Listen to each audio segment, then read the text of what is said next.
안녕하세요. 어제에 이어서 라이브 토크 사회를 맡은 저는 아나운서 김현주입니다. 반갑습니다. 오늘 10시 정말 발표자분들께서 멋진 발표를 진행을 해주셨는데요. 수고해주신 네 분을 스튜디오에 모셨습니다. 네 분 모두 고생 많으셨습니다. 네, 오늘로써 안랩 ISF 2020 버추얼 컨퍼런스 2일차 데모 앤 케이스 스터디 세션까지 모든 발표 일정이 마무리되었습니다. 오늘도 세션 하나하나가 유익한 정보들로 가득 찬 시간이었는데요. 참가자 여러분들이 궁금하신 점도 참 많으실 것 같습니다. 사전 등록 질문과 세션 중 보내주신 질문, 그리고 지금 보내주시는 실시간 질문들에 대해서 발표자분들이 직접 궁금증을 풀어드리는 라이브 토크쇼 바로 시작해 보도록 하겠습니다. 첫 번째 질문 만나보도록 할 텐데요. 자, 첫 번째 질문 보겠습니다. 코로나19로 인해서 재택근무가 늘어나면서 VPN에 관해 많은 분들이 궁금해하고 계신데요. 이 재택근무로 보안 고려사항이 증가하고 있습니다.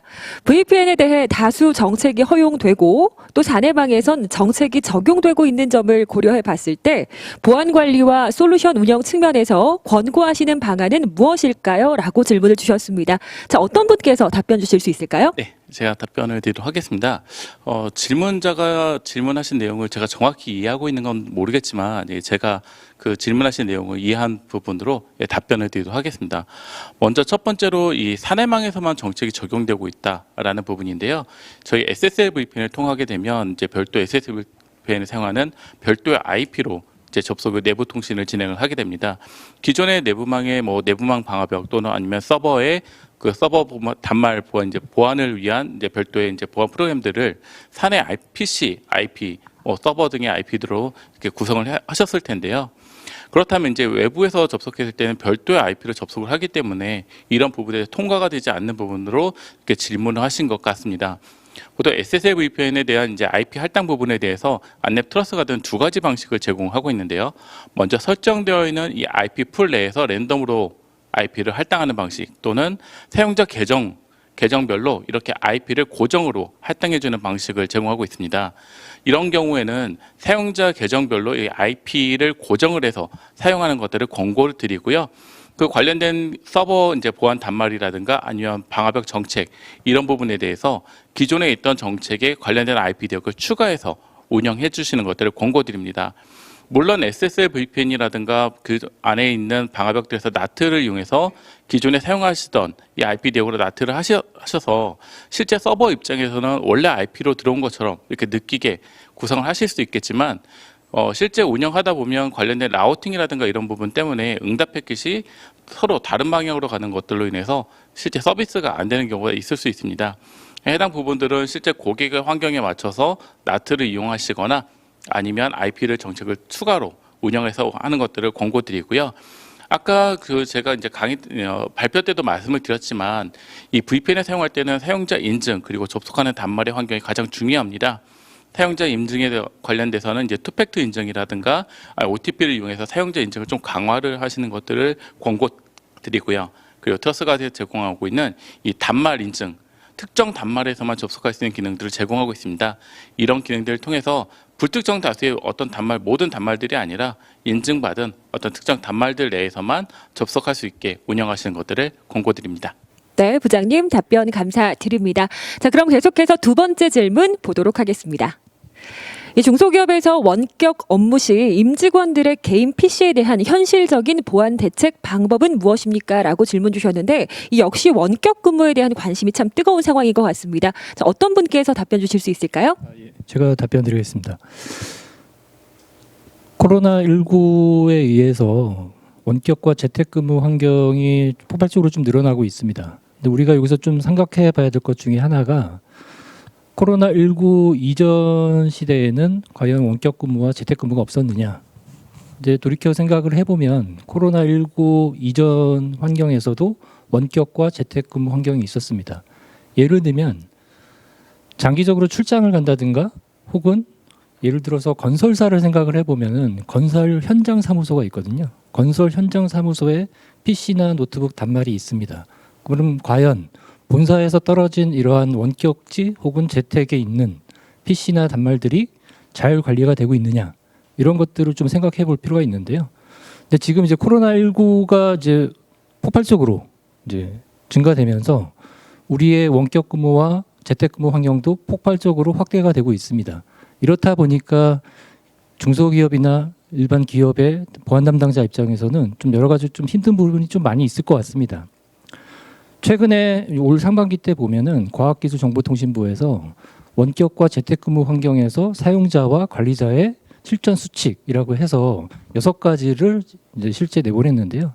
세부적으로 보면은 백신에 대해서 최신 업데이트를 유지를 하고 패치를 잘 하고 그다음에 PC나 노트북과 같은 단말에 대해서 보안 설정을 잘 해야 된다. 그다음에 앞서 말씀하신 VPN을 사용을 해서 멀티팩터 인증을 해야 된다. 이런 것들을 얘기를 하고 있습니다.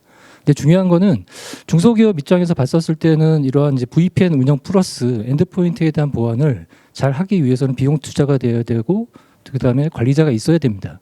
근데 이런 것들을 바로바로 쉽게 빠르게 준비할 수는 없기 때문에 어떻게 하면 좀 더 쉽고 빠르게 안정적으로 운영할 수 있는가 이런 것들에 대해서 고민할 수밖에 없는데요. 안랩의 오피스 시큐리티라는 솔루션이 있고요. 안랩의 오피스 시큐리티는 별도의 매니지먼트 솔루션을 따로 구축하지 않아도 클라우드 환경에 매니지먼트가 구성이 돼 있고 실제 사용자 단말에 에이전트 즉 이제 백신과 그다음에 취약점 관리와 패치를 할 수 있는 솔루션들이 기본으로 다 내장이 돼 있거든요. 이런 이제 클라우드 환경에서 쉽고 빠르게 운영할 수 있는 오피스 시큐리티와 같은 솔루션을 잘 활용하신다면 지금처럼 원격과 재택근무 환경에서 보다 빠르고 안정적으로 보안을 유지할 수 있지 않을까 이렇게 생각하고 있습니다. 네, 팀장님 답변 감사드립니다. 자, 바로 세 번째 질문 보도록 하겠습니다. SOA 구축 시 오탐으로 발생할 수 있는 장애를 최소화하기 위해서 어떤 부분을 가장 신경 써야 합니까? 라는 질문 주셨는데 요즘 보안 영역에서 주목받고 있는 SOA에 관한 질문이 도착해 있습니다. 자, 이 질문은 김병선 부장님께 여쭤보도록 하겠습니다. 네, 위협은 보안 장비의 어떤 패턴 내지는 임계치 기반의 어떤 시그네처 기반으로 위협을 탐지하기 때문에 오탐이 발생할 수밖에 없습니다. 안내 보안 관제 업무를 하면서 실제 정량적인 수치를 보면 대략적으로 한 95% 이상이 오탐으로 사실 판정이 되고 약 5% 미만이 사실은 어떤 자산의 영향도가 있거나 아니면 실제 악의적인 행위를 가지고 있는 위협으로 판정이 됐습니다. 그러면 오탐이라는 정의를 일단 한번 좀 내려보고 가겠습니다. 오탐이라는 것은 악의적인 행위가 없거나 내지는 자산에 피해를 입히지 않는 위협이라고 정의를 하겠습니다. 그러면 그 오탐을 최소화할 수 있는 방법을 한 4가지로 우선순위로 말씀드리겠습니다. 첫 번째는 그 위협이 발생한 페이로드를 보고 그 페이로드 안에 악의적인 행위 내지는 악의적인 어떤 기술이 있는지를 확인을 하고요. 두 번째로는 실제 피해 자산에 대한 어떤 공격이 실제 성공을 했는지 안 했는지를 확인합니다. 그리고 추가적으로 실내 IP를 관리를 해서 실제 어떤 무의미한 불필요한 어떤 위협을 무시할 수도 있고요. 그리고 세 번째로는 공격자의 전후 위협들을 계속적으로 모니터링하여 위협의 스레드라든가 아니면 위협의 컨텍스트를 확인해서 정오탐을 식별하기도 합니다. 마지막으로 자산의 취약점을 주기적으로 관리하고 자산의 취약점을 계속적으로 없애는 영향 일들을 또 진행합니다. 이런 부분들을 SOA의 시스템을 도입한 이후에 자동화된 패턴으로 실제 오탐을 줄일 수 있는 부분, 그래서 결국엔 오탐에 분석하는 어떤 인력들을 실제 공격성이 있는 악의적인 공격의 분석에 집중적으로 투자하는 것이 훨씬 더 좋을 거라고 판단하고 있습니다. 네, 답변 감사드립니다. 자, 네 번째 질문은 엔드포인트 보안에 관한 질문인데요. EPP, SOA, EDR 관련 여러 보안 회사에서 출시한 다양한 제품들이 있습니다. 안랩 제품으로 모두 도입을 하면 관리 운영에 있어서 시너지 효과가 있는지 문의드립니다. 라고 질문 주셨는데요. 이 안랩 제품의 경쟁력과 시너지 효과를 묻는 질문인 것 같습니다. 자, 원나무 팀장님께서 답변해 주시겠습니다. 네, 제가 지난주에도 사실은 금융권 일부 담당자분 한번 미팅을 다녀왔는데요. 비슷한 얘기를 하셨어요. 그러니까 실제로 이제 보안 관리자들 분들께서 관리하셔야 되는 솔루션들이 워낙에 많고 그리고 이제 벤더도 다양합니다. 그러다 보니까 그에 대한 유지 보수나 관리 이거 참 어려움이 많으신데요. 현재 지금 저희가 제안드리는 EPP에는 보안 패치 관리 그리고 개인정보 유출 탐지 그리고 취약 PC 대응 이런 솔루션들이 각기 제공드리고 있습니다. 저희가 아마 이후에도 좀 계속 반복적으로 말씀을 좀 드릴 수도 있는데 그 각각의 솔루션들에 대한 연계 규칙이라는 말씀을 좀 드리게 되고요. 연계 규칙이라고 하면은 그 각각 솔루션들의 엔드 오어 조건으로 어떤 판단 기준으로 정책을 세울 수 있게 됩니다. 그래서 그 정책 기반 하에 관리하고자 하는 그룹이나 대상을 선정하게 되고 그런 대상에 대해서 정책을 적용하게 됩니다. 그 이후에 뭐 보안 패치를 적용한다든지 그 취약점 조치를 한다든지 이런 명령을 내릴 수가 있게 되고요. 그리고 최종적으로는 그 결과를 리포트로 받게 됩니다. 그리고 이제 아까 말씀드렸던 지금 이번 세션에서도 이제 김병선 부장께서 말씀주신 소아가 있는데 안내 미디어는 최근에 이제 소아와 시나리오 베이스로 통합 관제 방법을 제공해 드렸고요. 그 시나리오 기반으로 전문 관제 인력과 노하우들이 같이 포함되어 있다라고 보시면 될 것 같습니다. 네, 팀장님 답변 감사드립니다. 이 다양한 자사 제품들과 연동이 가능하기 때문에 시너지도 굉장히 큰 것 같습니다. 자, 다음으로 5번째 질문 보도록 하겠습니다. 이 트러스가드를 사용 중입니다. 향후 트러스가드의 옵션으로 HTTPS 차단 기능 추가가 가능합니까?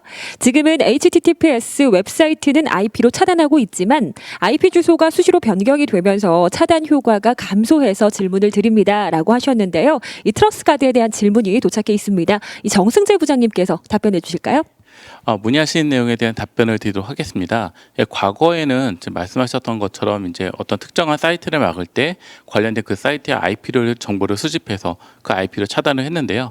지금 현재 장비들에 대해서는 그렇게 IP로 수집을 하지 않고 FQDN이라는 객체를 이용해서 이 URL 도메인 네임 기반으로 정책을 허용하고 차단을 하실 수가 있습니다. 지금 현재 트러스가드에서 FQDN 관련된 기능들을 제공을 하고 있는데요.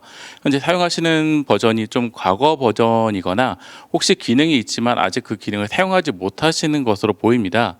그 FQDN 기능에 관련돼서 이제 설명을 드리다 보면 FQDN은 사용자가 직접 URL을 등록을 하게 되고요. 트러스가드 장비에서는 그 URL 도메인에 대해서 IP 정보를 수집하는 2가지 기능을 제공하고 있습니다.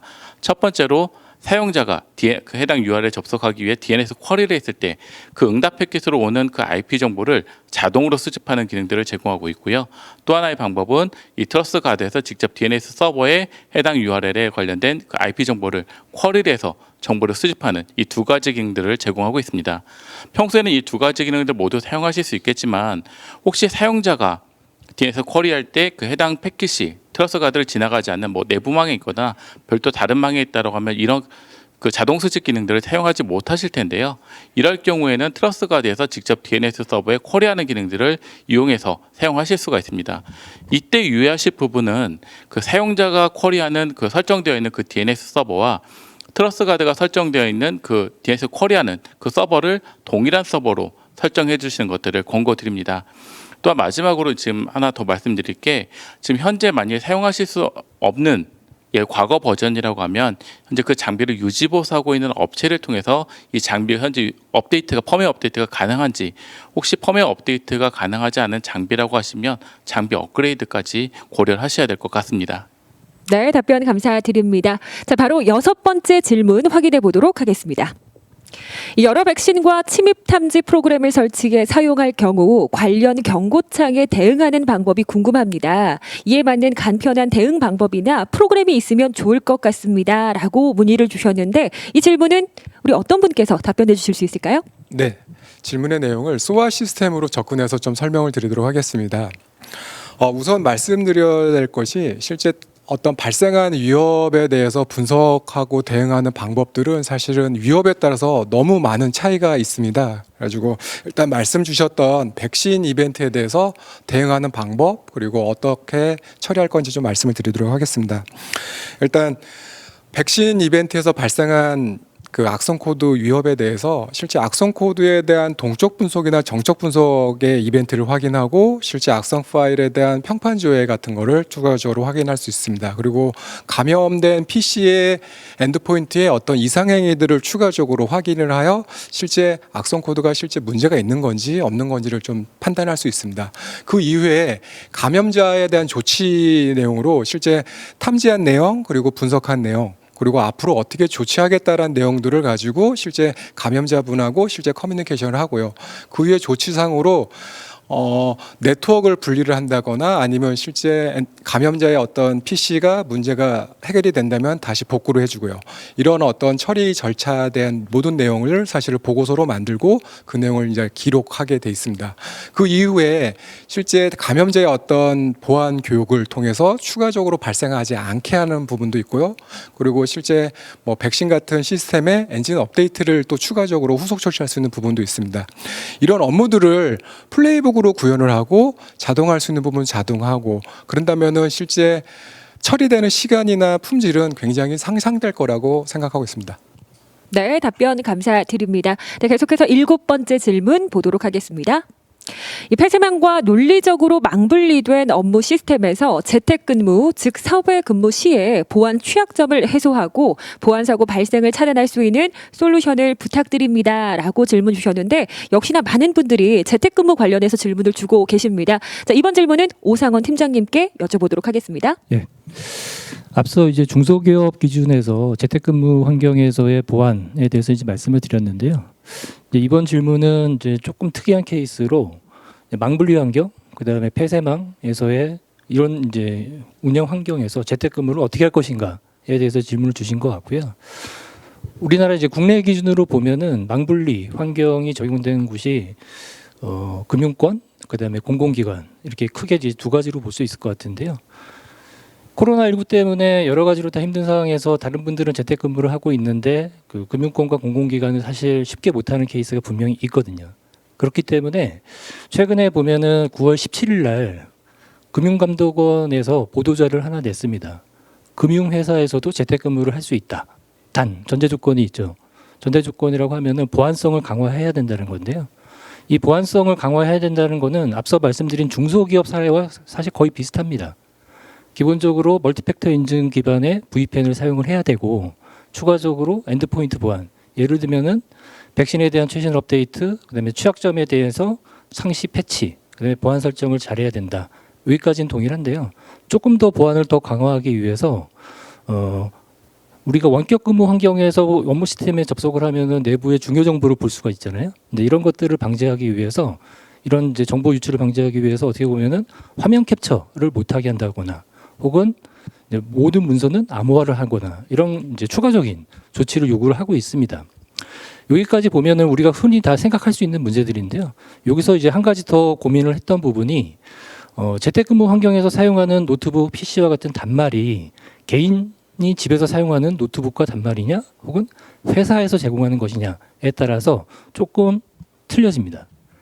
예를 들면은 회사에서 지급한 노트북이나 PC 같은 경우에는 기존의 보안성이 잘 유지가 되고 있거든요. 근데 다만 가정에서 사용하고 있는 PC나 노트북 같은 경우에는 항상 인터넷을 사용하고 하기 때문에 악성 코드에 감염될 수 있는 사례가 분명히 있거든요.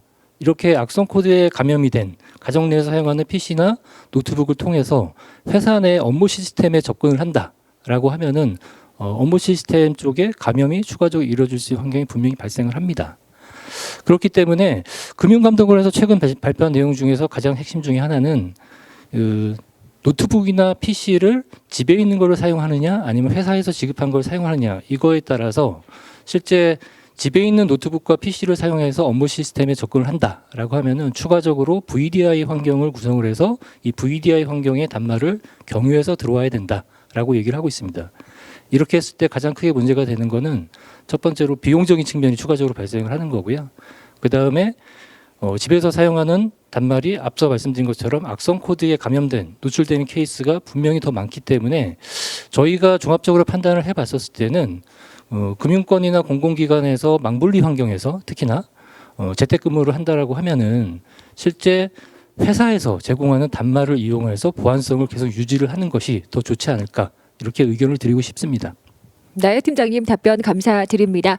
이 다음 질문은 어제부터 많은 분들이 궁금해하셨던 랜섬웨어 관련 질문인데요.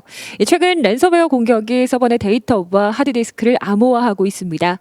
이 사전 예방 차원에서 최적의 안랩 제품과 기업에서 손실을 최소화할 수 있는 대처 방법이 궁금합니다라고 질문 주셨는데요. 이번 질문은 원나무 팀장님께 여쭤보도록 하겠습니다. 네, 제가 사실 요 라이브톡 바로 전에 이제 같이 채팅방에 말씀도 드리고 질문하시는 내용을 좀 봤습니다. 그리고 답변도 드리긴 했는데 뭐 랜섬웨어라는 게 사실 이제 어떤 목표가 뚜렷하다 보니까 지속적으로 지금 공격이 이루어지는 것 같습니다. 그리고 피해도 많이 보시고 있고요.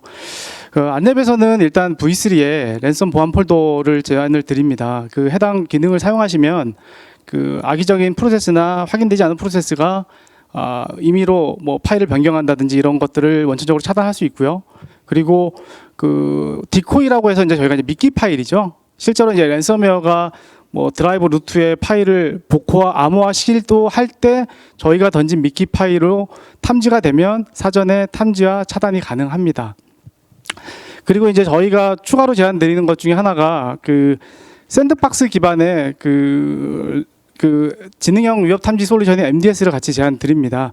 제가 이제 이 두 가지를 말씀을 드리는 거는 그러니까 엔드포인트만 가지고는 좀 부족하기 때문에 그 중첩해서 보완할 수 있는 이 두 가지 네트워크단에서 이제 대응 방안도 같이 드리는데요. 그 MDS를 통해서 네트워크의 의심 트래픽이나 이런 행위들을 차단할 수 있고요. 그리고 추가적으로 엔드포인트에서 발생하는 악성 코드에 대한 삭제, 그리고 의심 파일에 대한 실행 보류 이런 것들을 그 두 가지를 좀 융합해서 레이어드하게 이제 중첩돼서 사용하시면 그래도 이제 랜섬웨어에 대해 조금 효과적인 대응이 되지 않을까 예상하고 있습니다. 네, 답변 감사드립니다. 자, 지금부터는 오늘 강연 중에 질문해 주신 내용을 만나보도록 하겠습니다. 9번째 질문입니다. 이 노트북을 각각 유무선으로 접속하는 경우 트러스가드에서 VPN 사용 단말 지정은 어떻게 합니까? 라고 질문 주셨는데 이번 VPN에 관한 질문은 정승재 부장님께서 답변해 주시겠습니까? 네, 아까 그 답변 드릴 때 이 VPN 단말 사용자 단말 지정에 대해서 잠깐 언급을 하긴 했었는데요. 다시 한번 말씀드리겠습니다. 안랩 트러스가드에서는 사용자 단말을 지정해서 해당 그 설정된 단말에서만 로그인을 할 수 있는 기능들을 제공하고 있는데요. PC에서는 PC의 맥 주소, 그리고 모바일에서는 그 모바일의 시리얼 넘버를 기준으로 이 해당 장비를 제어를 하실 수가 있습니다. 이 장비를 등록할 때 두 가지 방식, 수동 그리고 자동으로 이제 제공을 하고 있는데요. PC 한 대 그리고 모바일 한 대는 자동으로 등록을 가능합니다. 사용자가 최초 로그인했을 때 PC 한 대, 모바일 한 대에 대해서는 사용자 팝업을 이용해서 해당 장비를 등록할 수 있을 건지 물어보게 되고요. 그 외에 나머지 추가적인 장비에 대해서는 수동으로 등록을 해야 될 필요가 있습니다. 최초 이제 그 문의하신 것처럼 노트북의 유무선을 동시에 사용을 하고 싶다라고 하게 된다면 제가 아까 말씀드렸던 자동으로는 한 군데밖에 이제 등록이 되지 않기 때문에 나머지 한 군데로 이게 연동을 하시려고 하면 이제 로그인이 안 되실 겁니다. 그래서 최초에 그 SSL VPN 사용자 계정을 만드실 때 사용하는 사용자의 그 단말 노트북의 유무선, 맥 주소를 사전에 정보를 수집하시고 해당 관련된 정보를 가지고 수동으로 미리 등록해 주신다면 그 이후에 사용자가 로그인하고 VPN을 사용하는데 전혀 이슈가 없을 것으로 보입니다. 네, 답변 감사드립니다. 자, 10번째 질문입니다. 다시 소아에 관한 질문이 되겠는데요. 안랩 소아의 향후 로드맵은 어떻게 됩니까? 라고 질문 주셨는데 이번 질문은 김병선 부장님께서 답해 주시겠습니다. 네, 안랩의 소아는 현재 보안 관제 업무에 대한 IR을 충분히 많이 개선을 하고 거기에 많은 노력을 쏟았고요. 앞으로는 취약점 관리나 실제 보안 정책에 대한 관리 아니면 시스템 장애, 시스템 성능, 보안 운영적인 업무로 계속 확대할 예정입니다. 추가적으로 더 넘어서 OT 보안, 클라우드 보안 이런 영역을 더 확대하는 계획을 가지고 있습니다. 그래서 안랩의 소아는 일정한 품질을 유지를 하고 효율적인 업무를 할 수 있는 업무를 확대하는 로드맵입니다. 그래가지고 결국에는 이 소아라는 플랫폼의 기능도 사실은 중요하지만 이 플랫폼에 올라가는 플레이북이라는 이 컨텐츠를 얼마나 많이 가지고 있고 그거에 얼마나 많은 노하우나 기술력이 있냐에 따라서 실제 차별화가 될 거라고 생각하고 있어서 저희들은 컨텐츠에 굉장히 많은 부분에 노력을 하고 있습니다. 네, 답변 감사드립니다. 네, 다음 질문 바로 만나보도록 하겠습니다. 엔드포인트 보안 영역에서 여러 개의 솔루션을 사용하며 이런저런 어려움들이 있습니다. 복잡성 해소를 위한 방안은 무엇이 있을까요? 라고 질문을 주셨는데 이번 질문은 원나무 팀장님께서 답변해 주시겠습니다. 네, 그 아까 첫 번째 말씀드렸던 뭐 내용하고 좀 비슷할 것 같습니다. 대부분 아까 말씀드렸던 것처럼 어려움을 갖고 계시고요. 그리고 저도 아까 이제 채팅방에 또 얘기도 드렸지만 이 고민에 대해서 어떻게 좀 설명을 좀 드릴까라고 저도 이제 고민을 좀 해봤어요. 짧고 강하게 얘기 드릴까 설명을 드렸는데 일단 먼저 결론부터 말씀을 좀 드리면 저희가 제안드리는 EPP는 원 에이전트 기반의 아까 말씀드렸던 보안 패치 관리 그리고 이제 그 정보 유출 탐지 그리고 취약 PC 점검 이런 것들이 다 가능합니다. 그래서 에이전트 하나만 설치하시면 라이센스 기반으로 플러그인들 확장이 가능하기 때문에 사용자에게 특별하게 부하나 안정성 이런 것들이 이미 검증되어 있기 때문에 그런 부분에 대한 그 걱정은 좀 덜으셔도 될 것 같습니다. 네, 감사합니다. 네, 다음으로는 12번째 질문이 되겠습니다. 플랫폼으로서 이게 안랩 EPP를 도입했을 때 고객 입장에서 얻을 수 있는 효과는 무엇인가요? 라는 질문을 주셨는데요. 자, 이번 질문은 오상원 팀장님께서 한번 답변 진행해 주시겠습니다. 예. 플랫폼 전쟁 시대인데요. 그 안랩의 엔드포인트 솔루션에 대한 플랫폼에 대해서 좀 히스토리에 대해서 좀 설명을 먼저 드리겠습니다. 안랩의 APC라고 하는 즉 이제 플레임으로 얘기를 하면은 안랩 폴리시 센터인데요. 이 APC를 이용을 했었던 케이스가 있었고요. 그 이후에 EMS라고 하는 플랫폼이 나왔고 가장 최근에 EPP 기반의 플랫폼이 나왔습니다. APC 기반의 플랫폼 기준에서 운영을 할 때는 여러분 잘 아시는 것처럼 V3 백신에 대한 통합 관리만 가능했고요. 그 이후에 EMS 기반의 플랫폼에서는 백신 플러스 추가적으로 여러분 잘 아시는 것처럼 패치 관리라든가 아니면 개인정보 검출이라든가 혹은 PC 취약점 점검과 같은 여러 가지 솔루션들을 같이 통합 운영할 수 있는 상황이 됐었습니다. 물론 이 두 가지 솔루션 플랫폼들이 지금도 유지는 되고 있습니다. 가장 최근에 나온 EPP 플랫폼은 앞서 제가 말씀드렸던 부분 백신을 관리를 하고 패치를 관리를 하고 그다음에 개인정보 검출을 관리를 하고 그다음에 취약점을 관리하고 이런 것들을 통합적으로 같이 운영하는 거는 동일합니다. 그럼 여기서 이제 뭐가 틀리냐라고 봤었을 때 앞서 이제 원나무 팀장님이 계속 이제 여러 번 이제 말씀을 주셨는데요. 연계 정책이라는 게 있습니다. 이 연계 정책이라고 하는 거는 각각의 보안 솔루션에서 나오는 로그를 바탕으로 해서 상관 분석을 해서 원하는 이제 대시보드를 제공을 하고 모니터링을 하고 분석을 하고 대응을 할 수 있게 한다라고 얘기가 되고 있는데요. 이렇게만 말씀을 드리면 사실 이제 와닿지 않을 수 있을 것 같습니다. 그래서 하나 이제 예를 들면은 우리나라에서 보통 보면은 침해 사고가 크게 발생을 하거나 유행에 조금 크게 확대된 악성 코드가 나오게 되면은 키사라든가 혹은 민간 보안 업체에서 분석 정보를 보내주거든요. 이 분석 정보를 보면은 악성 코드가 새로 나왔는데 이 악성 코드가 어떤 취약점을 이용을 했고 이 취약점을 바탕으로 해서 악성 코드가 나왔고 이 악성 코드는 어떤 행위를 한다. 그래서 어떻게 대응을 하셔야 된다라고 보통 얘기를 하십니다. 그러면은 우리가 이제 EPP라고 하는 플랫폼 기반에서 솔루션을 운영한다라고 했었을 때 이렇게 각 기관에서 발표하는 분석 정보를 바탕으로 해서 우리 회사 내에서는 이러한 보안 위협들이 없는지를 좀 빠르게 보고 싶어하는 케이스가 있거든요. 그럼 기존의 이제 보안 솔루션, 특히 APC나 EMS 기반에서는 각 솔루션에서 나오는 로고를 따로따로 취합을 하고 이거를 엑셀로 돌려서 피벗 처리를 하게 돼 있었거든요. 약간 수동이었죠.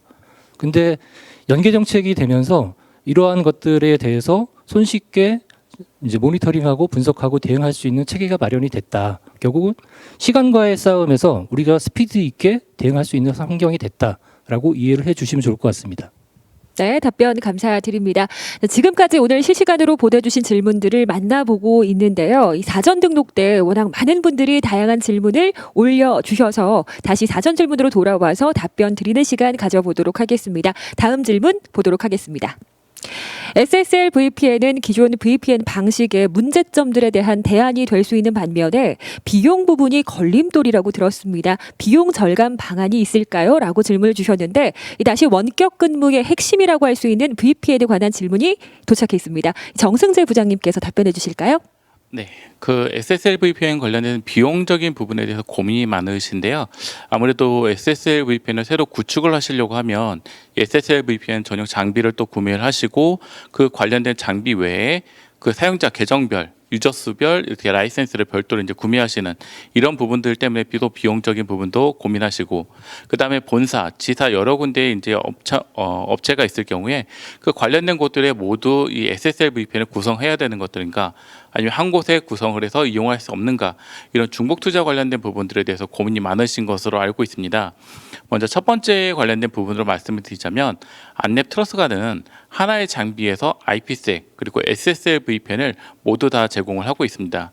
또한 방화벽, IPS, CNC 차단, 어플리케이션 전 다양한 기능들 제공하고 있는데요. 기존에 운영하고 계시던 장비에 그 SSL VPN 기능이 없다라고 하시면 거기에 라이센스만 더 추가를 하시면 바로 사용이 가능하십니다. 라이센스 업데이트할 때 뭐 별도의 작업들이 필요하지 않고요. 바로 UI에서 관련된 기능을 이네이블하는 형태라 운영 중에 바로 라이센스 업데이트 하셔서 사용을 하실 수가 있습니다.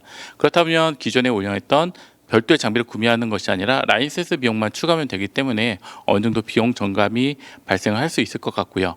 그렇다면 이제 본사, 지사 등 다양한 업체들이 운영했을 때 모든 곳들의 장비를 다 운영을 해야 되는가?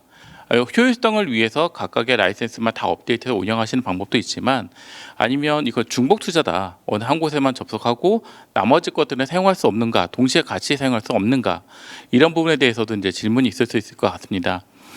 보통 본사와 지사가 운영되어 있다면 각각 본사와 지사는 IPsec VPN으로 터널이 보통 구성이 되어 있는데요. 안랩 트러스가드는 이 SSL VPN에 접속한 사용자가 VPN 터널이 연결되어 있다면 IPsec VPN을 터널을 통해서 상대편 장비 쪽 지사 쪽으로 패킷을 전송할 수 있는 기능들을 제공하고 있습니다. 그렇다면 아까 말씀드렸다시피 본사, 지사에 모두 SSL VPN을 구축하는 것들이 아니라 본사에만 SSL VPN을 구축하고 본사, 지사 직원들이 모두 본사의 SSL VPN으로 접속하신 다음에 지사 인력은 본사와 연결되어 있는 그 IPsec VPN 터널을 통해서 통신을 하실 수가 있습니다.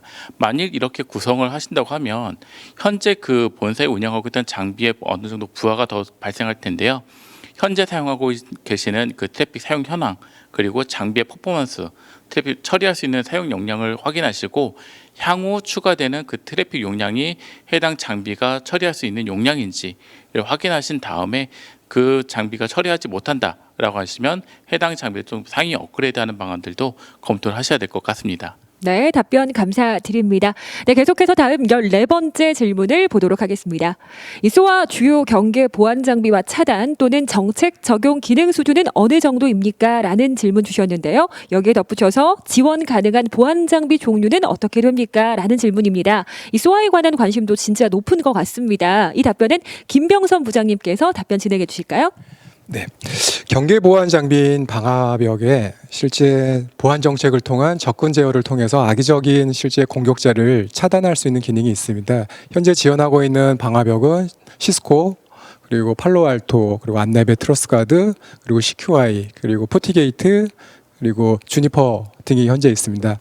연동하는 방식에 따라 REST API 아니면 SDK, DB 아니면 실제 CLI로 접속을 해서 실제 명령을 나뉘는 어떤 CLI 방식도 지원하고 있기 때문에 추가적인 장비 연동을 하는 거는 저희들이 평균 잡아 한 2주 정도를 생각을 하고 있습니다. 그래가지고 장비를 어떤 거를 연동하냐는 보다는 실제 그 장비를 이용해서 어떤 업무를 어떻게 효율적으로 처리할 수 있는지가 먼저 선행이 돼야 됩니다. 그래가지고 실제 연동하는 장비는 보통 장비당 한 2주 정도 소요하기 때문에 크게 커스터마이징이 가능하다고 생각합니다. 네, 답변 감사드립니다. 다음으로는 15번째 질문 만나보겠습니다. 크지 않은 조직에서 EDR을 효과적으로 운영할 수 있는 방안, 분석 업무 능력을 향상시킬 수 있는 방법을 간략하게 알려주세요. 라는 질문인데요. 이번 질문은 원나무 팀장님께 부탁드리도록 하겠습니다. 네, 아까 동일한 질문이 채팅창에도 있었습니다. 근데 이제 저희가 제가 이번 세션을 준비하면서 저희 안랩에 EDR을 도입하신 많은 고객들도 만나 뵙고, 그리고 지금 앞에 이제 걱정 사항들이 좀 있으셔서 도입을 선뜻 못 하시는 분들도 많이 만나 뵙습니다. 그래서 지금 질문 주신 것처럼 실제로 과연 우리가 이걸 잘 운영할 수 있을까? 우리가 악성 코드에 대한 지식이 좀 많이 부족한데 라는 이제 다들 이제 어려움들이 있으셨거든요. 그래서 이제 저희가 이제 제안 드리는 걸로는 일단은 사내 가시성을 먼저 확보해야 된다라고 이제 말씀을 좀 드리고 있습니다. 가시성이라고 하면 이제 EDR을 설치하고 나시면 에이전트에서 상당히 많은 이벤트 알림이 수집이 됩니다. 사람이 육안으로 보기도 좀 어려울 만큼의 많은 로그 건수가 올라올 텐데요.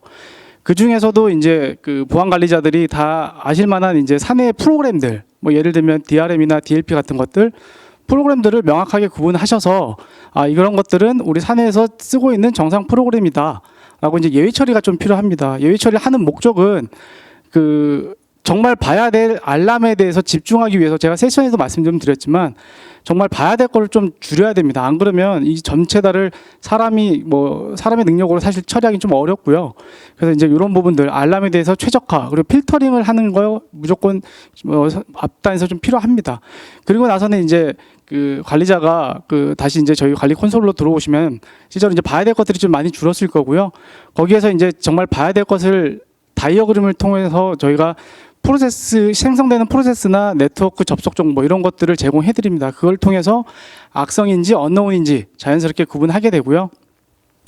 그리고 이제 그 뒤로 이제 저희가 해당 행위에 대해서 추가적으로 제공드리는 정보가 2개가 더 있는데 그게 하나는 이제 행위에 대한 위험도와 그리고 머신러닝 스코어입니다. 그래서 예를 들면 뭐 위험도가 중이다. 스코어가 70점이다라고 해서 우리 사내에서는 뭐 사내 프로그램들 예외 처리하고 보니 이런 류의 프로그램들이 대부분 좀 위험하더라라고 이제 판단을 자연스럽게 하실 수 있습니다. 그래서 이렇게 위험도와 머신러닝 스코어 이 2개를 가지고 조합을 하셔서 사업장에 적용하시는 걸 권고드립니다.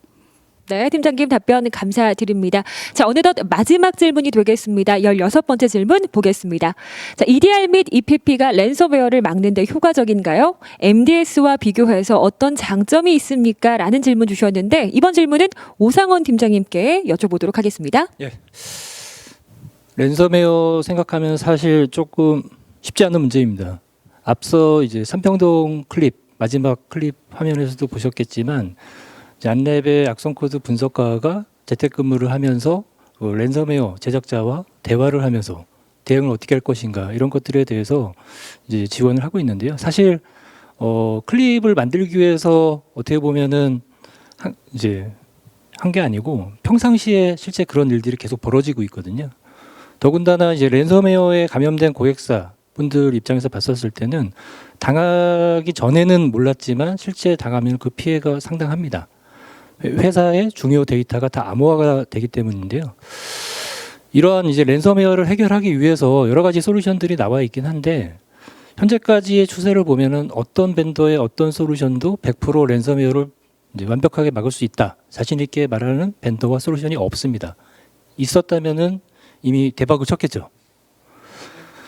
그리고 이제 현재 기준에서 안랩 기준에서 이제 의견을 드리면은 이제 MDS와 EPP, EDR을 비교하면서 이제 요청을 하셨기 때문에 이제 MDS 먼저 이제 말씀을 드리겠습니다. MDS라고 하는 솔루션은 기본적으로 APT 대응 솔루션이라고 해서 신변종 악성 코드에 대해서 탐지하고 분석하고 대응하는 솔루션입니다. 우리가 흔히 생각했었을 때 악성 코드는 어디로 들어올까라고 이제 생각할 수 있는데요. 악성 코드는 기본적으로 웹 서핑을 할 때 혹은 이메일 첨부 파일이나 메일 본문의 URL 링크 혹은 USB를 통해서 들어올 수 있을 텐데요. 중요한 거는 랜섬웨어도 결국은 악성 코드거든요. 그러면 이런 악성 코드, 랜섬웨어에 대해서 우리가 조금 더 파헤쳐 보면은 랜섬웨어는 이제 기본적으로 취약점을 이용을 합니다. 앞서 이제 삼평동 클립에서도 나오긴 했었는데요. 자막에 쓱 지나가긴 했는데 취약점을 이용을 해서 악성 코드를 만들고 실질적으로 감염을 시키고 그 이후에 사이드 이펙트로 나오는 게 랜섬 행위, 즉 암호화이거든요. 결국은 우리가 이러한 신변종 악성 코드에 대해서 얘기하기 이전에 취약점이라는 거에 대해서 우리가 분명히 좀 짚고 넘어가야 됩니다. 앞서 말씀드린 것처럼 취약점을 이용해서 악성 코드가 나오고 그런 것들이 랜섬웨어를 한다라고 하면은 거꾸로 생각을 하면은 취약점에 대해서 조치를 선제적으로 한다고 하면 어떻게 될 것인가를 우리가 생각해 봐야 되는데요. 결론적으로 말씀드리면은 취약점을 조치를 하면은 기본적으로 어느 정도의 랜섬웨어에 대한 랜섬 행위를 차단할 수 있습니다. 제가 이제 마지막으로 말씀을 드리고 싶은 거는 취약점과 그다음에 신변종 악성 코드 이 2가지 꼭지를 어떻게 잡느냐에 대해서 이제 말씀을 드려야 되는 건데요. 우리가 취약점에 대해서 패치를 해야 되는데 실질적으로 패치가 안 이루어지고 있거든요. 최근에도 보면은 안랩 쪽으로 랜섬웨어에 감염이 돼서 이 부분에 대해서 분석과 대응을 해달라라는 요구사항이 많이 있습니다. 근데 실제 사이트에 나가 보면은 취약점 패치를 할 수 있는 솔루션을 운영 중임에도 불구하고 패치를 실제 안 하는 고객사들이 상당히 많이 있거든요. 우리가 기본적으로 이런 취약점에 대한 패치를 어떻게 하느냐가 일단 선행돼야 된다라고 이제 말씀을 드리고 싶고요. 이러한 취약점에 대해서 패치를 손쉽게 하고 잘 관리가 되고 상시 모니터링이 되기 위해서는 제가 앞서 말씀드린 것처럼 EPP 기반의 백신과 취약점 관리가 어떻게 되느냐, 여기에다가 추가적으로 EDR을 이용을 해서 악성 의심 행위에 대해서 평상시에 어떻게 모니터링을 하느냐, 여기에 플러스로 MDS와 같은 솔루션을 어떻게 잘 혼합해서 운영을 하느냐, 이거에 따라서 우리가 랜섬웨어에 대한 대응이 100%까지는 아니어도 99.9%까지 올릴 수 있는 기반이 되지 않을까, 이렇게 생각하고 있습니다. 네, 팀장님 답변 감사드립니다. 자, 이렇게 해서 참가자 여러분들의 다양한 질문들을 만나봤는데요. 유익한 시간이 되셨기를 바랍니다. 자, 이렇게 해서 안랩 ISF 2020 버추얼 컨퍼런스의 모든 순서가 마무리되었습니다. 올해 처음 언택트로 진행된 ISF는 비록 얼굴을 마주하진 못했지만 보안에 대한 관심과 열정만큼은 그 어느 때보다도 뜨거웠던 이틀이 된 것 같습니다. 자, 어제 오늘 양일간 안랩 ISF 2020 버추얼 컨퍼런스에 참여해주신 모든 분들께 진심으로 감사의 말씀 전하면서 저희는 내년에도 더욱더 알차고 유익한 보안 지식과 함께 여러분들 찾아뵙도록 하겠습니다. 함께해 주신 여러분 고맙습니다. 감사합니다.